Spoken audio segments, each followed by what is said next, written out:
Hello friends, welcome in my channel Learnwell basic. विद्यार्थी मित्रांनो, आज आपण या व्हिडिओमध्ये दिनांक 26 एप्रिल 2026 रोजी घेण्यात आलेल्या इयत्ता 7वी शिष्यवृत्ती परीक्षेच्या पेपर 1 अंतर्गत मराठी या विषयाच्या पेपरची संभाव्य उत्तरसूची आपण पाहणार आहोत. मराठी या विषयाची इयत्ता 7वी शिष्यवृत्ती परीक्षेची संभाव्य उत्तरसूची या ठिकाणी आपण पाहणार आहोत. मी या ठिकाणी या पेपरचा सेट डी घेतलेला आहे.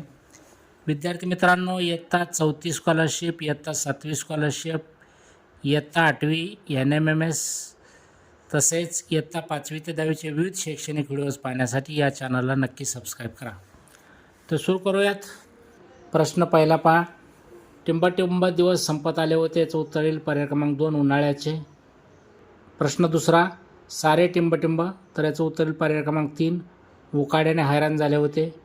प्रश्न तिसरा, थोड्याच दिवसांनी ऋतुराजाच्या आगमनाने निसर्गात टिंबटिंब निर्माण होईल, उत्तर येईल पर्याय क्रमांक 3 चैतन्य.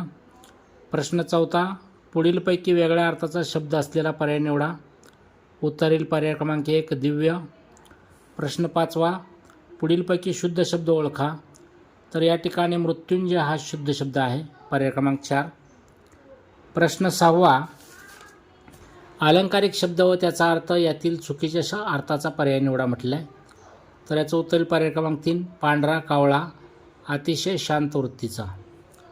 प्रश्न सातवा, क्षुधाक्रांत या शब्दाचा योग्य अर्थ कोणता, तर उत्तर येईल पर्याय क्रमांक 2 भुकेने व्याकुळ झालेला. प्रश्न आठवा, अवसान गोळा होणे या वाक्प्रचाराचा योग्य अर्थ ओळखा, उत्तर येईल पर्याय क्रमांक 3 शक्ती एकवटणे. प्रश्न नववा, टिंबटिंब पोट भरत नाही, अपूर्ण म्हण पूर्ण करा, तर दात कोरून पोट भरत नाही, पर्याय क्रमांक 4 उत्तर असेल दात कोरून. प्रश्न 10वा, पुढीलपैकी सजातीय स्वरांची जोडी कोणती नाही, तर उत्तर येईल पर्याय क्रमांक 3 ए आहे. त्यानंतर प्रश्न 11वा, संधी नियमानुसार विसंगत जोडशब्द ओळखा म्हटले, उत्तर येईल पर्याय क्रमांक 2 षडानन. प्रश्न 12वा, पुढीलपैकी कोणत्या वाक्यात संयुक्त क्रियापद आहे, तर उत्तर येईल पर्याय क्रमांक 2 राधा शेंगदाण्याच्या चिक्कीचे पाकिट घेऊन आली.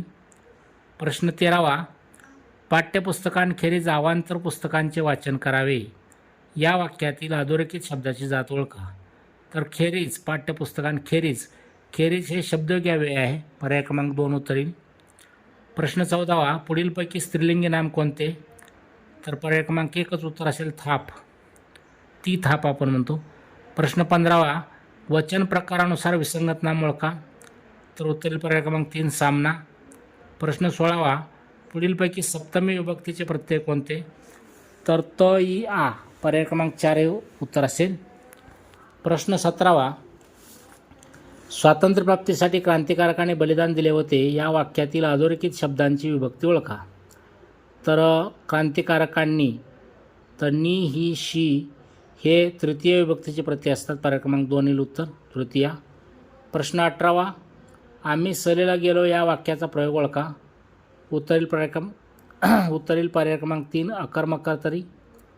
प्रश्न 19वा, पुढीलपैकी कोणत्या वाक्यात अर्धविराम वापरावे लागेल, उत्तर येईल पर्याय क्रमांक 3 खूप धावपळ केली परंतु गाडी चुकलीच. प्रश्न 20वा, जो आवडतो सर्वांना तोची आवडे देवाला या वाक्याचा वाक्यप्रकार ओळखा, तर हे मिश्र वाक्य आहे, पर्याय क्रमांक 4 उत्तर येईल. प्रश्न 21वा, सगळे सोयरे स्वयंपाकघरात विराजमान झाले आहेत या वाक्याचा काळ ओळखा, तर हा पूर्ण वर्तमान काळ आहे, पर्याय क्रमांक 2. प्रश्न 22वा, चिंतामण त्र्यंबक खानोलकर यांचे टोपण नाव कोणते, तर उत्तर येईल पर्याय क्रमांक 1 आरती प्रभू. त्यानंतर प्रश्न 23 ते 25 हे कविता विचारलेले आहेत.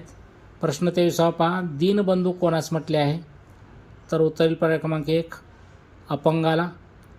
प्रश्न 24वा, अपंगाच्या आश्रयाला कोण जात आहे असे कवीला वाटते, उत्तर येईल पर्याय क्रमांक 4 अंधार. प्रश्न 25वा, गरीब या शब्दाचा समानार्थी शब्द कवितेत कोणता आला आहे, तर उत्तर येईल पर्याय क्रमांक 1 दीन. तेव्हा विद्यार्थी मित्रांनो, असे स्कॉलरशिपचे विविध शैक्षणिक व्हिडिओज पाहण्यासाठी या चॅनलला नक्की सबस्क्राईब करा.